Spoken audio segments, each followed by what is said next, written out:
After days of frustration, endless criticism, and an avalanche of doubts, the Boston Celtics finally did it. They got their first win. But this was not just another game. This was the moment when a team under pressure began to rediscover its soul.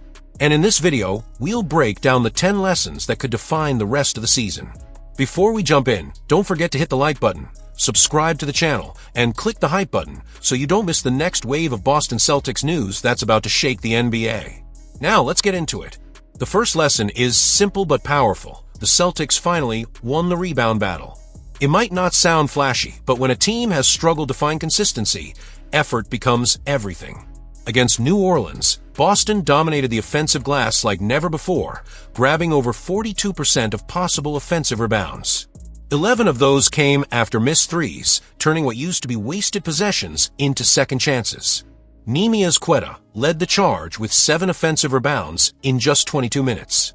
That kind of hustle, that hunger might be exactly what Joe Mazzulla has been searching for. And that connects directly to the second lesson. The transition Celtics are back.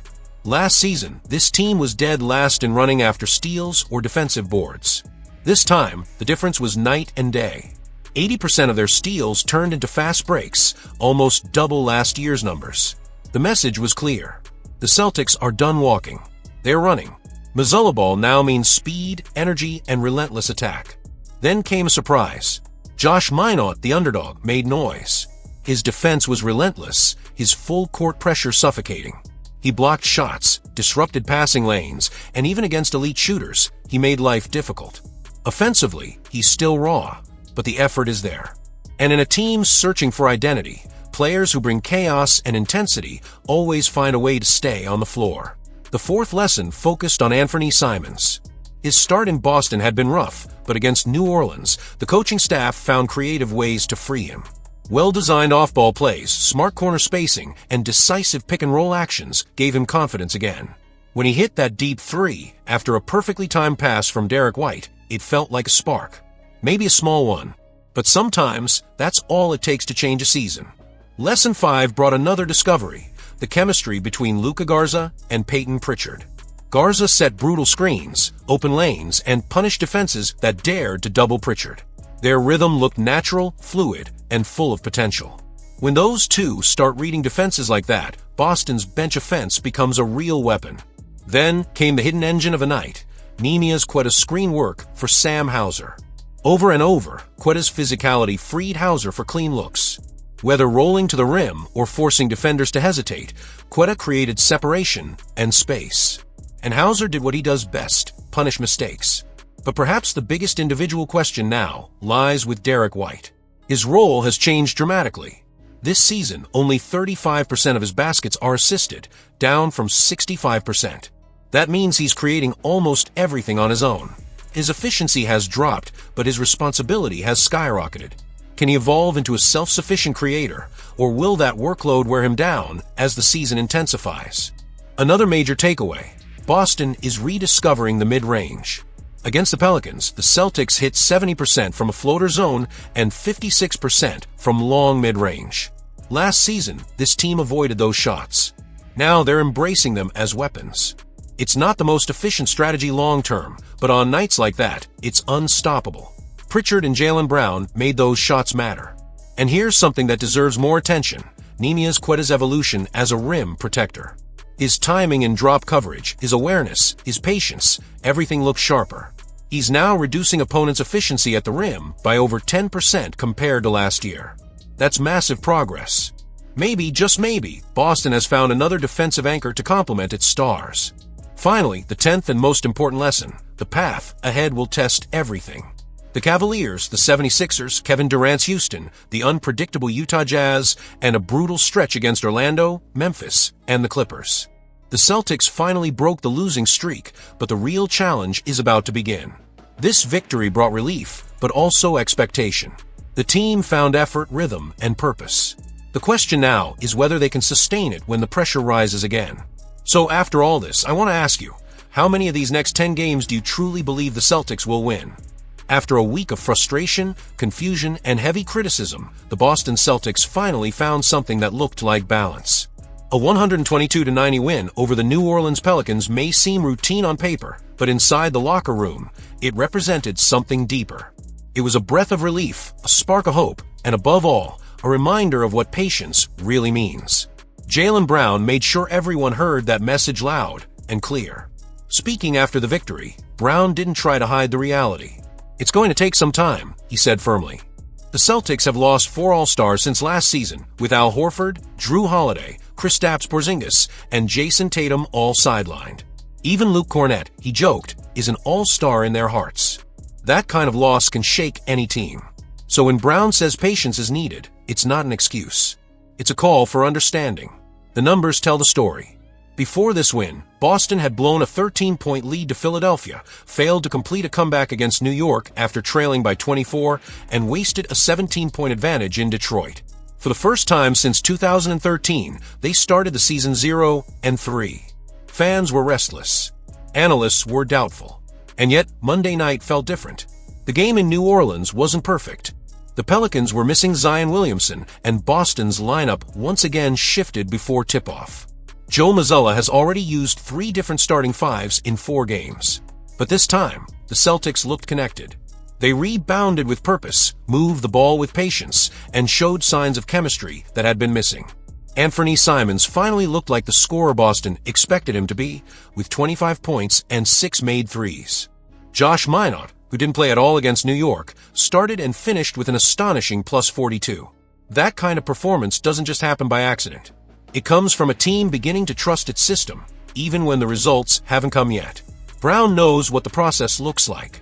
He's seen teams fall apart under pressure and others rise after being counted out. "We've got to build chemistry, build an identity, adopt a new style of play," he said. His tone wasn't defensive. It was measured, focused. "I believe in this group, but it takes time." That belief will be tested immediately. The next stretch of games includes the Cleveland Cavaliers, the Philadelphia 76ers, and Kevin Durant's Houston Rockets. 3 teams with continuity, rhythm, and established cores. In contrast, Boston is still searching for combinations that work, rotations that click, and a lineup that feels stable. Mazzulla insists that experimenting is part of the plan, that depth is the team's biggest advantage. But Brown seems to want more than flexibility. He wants identity, consistency, something fans can recognize every night. "Flexibility is good," he said, "but finding rhythm and comfort is what we're looking to build." He wasn't wrong. For a fan base as passionate and demanding as Boston's, patience is not a natural instinct. The city expects excellence, not explanations. Yet Brown's message was clear. "We just need more than a week," he said, smiling slightly. He knows the pressure. He knows the noise. But he also knows that rebuilding a contender from the inside out is not done in 7 days. Monday night was proof of progress. The team didn't collapse under adversity. They closed the game with a 31-4 run, while Brown watched from the bench in foul trouble. That kind of resilience was missing in the first 3 games. Still, one victory doesn't erase the uncertainty. As the Celtics prepare for Cleveland, one question hangs in the air like a challenge, both to the players and the fans who live and breathe green. Can patience truly survive in Boston when expectations have never been higher? For 3 straight games, the Boston Celtics looked lost. They collapsed in key moments, missed easy rebounds, and walked off the court searching for answers. But on Monday night, something changed. Against the New Orleans Pelicans, a 22-year-old forward named Josh Minott delivered exactly what Boston had been missing: energy, attitude, and urgency. In his first career NBA start, Minott didn't just fill a role. He ignited a team that was desperate for life. 15 points, 9 rebounds, a steal, a block, and a staggering plus 42 in 28 minutes. That number ranks among the top 10 in Celtics history. And in a season where Boston's roster looks nothing like the one that stormed through last year, that kind of impact is priceless. From the opening tip, Minott's presence was impossible to ignore. On the first play of the game, Derek White found him cutting to the rim for an alley-oop that set the tone. The Celtics finally looked aggressive, confident, hungry. "I'm still kind of high on life from the game right now," Minott said afterward, smiling through exhaustion. "I just wanted to contribute to winning. Joe gave me the opportunity, and I can't let that go to waste." And he didn't. Every minute Minott was on the court, he made Boston look faster, sharper, more connected. His defense created instant offense, including a second-quarter steal that ended with a two-handed dunk that had the bench on its feet. He crashed, fell, bounced back, and kept playing like nothing had happened. Head coach Joe Mazzulla noticed that mentality. "He doesn't have a choice," Mazzulla said. "You get hurt, you're not playing ever again." He got up, kept playing, and almost got the next deflection. That's the attitude we need. It was more than a good game. It was a message. For weeks, Boston has been talking about identity, about finding chemistry without the star power of Al Horford, Drew Holiday, Kristaps Porzingis, and Jason Tatum. Minott embodied that message on the floor. A player who waited 3 years for his first start, never complained, and made the most of his chance when it finally came. That's the kind of story that can change a locker room. What makes this even more interesting is what it means for the Celtics going forward. Mazzulla has been experimenting non-stop. In just 4 games, he's already changed his starting lineup 3 times. It's a rotation built on competition, not comfort. Quetta, Boucher, Garza, Tillman, every big man knows his chance could come at any moment. Mazzulla isn't handing out minutes. He's making players earn them. Minott sees that as motivation. "It forces all of us to understand that it could be anyone's opportunity that night," he said. "You have to wake up every day ready, because you could be the one who impacts winning." That's the mentality the Celtics have been begging for. And maybe, just maybe, that's what they finally found. Because what Minott did wasn't about numbers. It was about tone. It was about giving a struggling team a reason to believe again. Now comes the real test. Was this performance a one-night spark or the start of something real? Can Boston build consistency out of chaos? Because if Josh Minott's fire truly spreads through this locker room, then this first win might not just be a turning point. It could be the moment everything changes for the Celtics. If you believe this team still has more to show, make sure to like this video, subscribe, and hit that hype button right now. The story of the season is just beginning.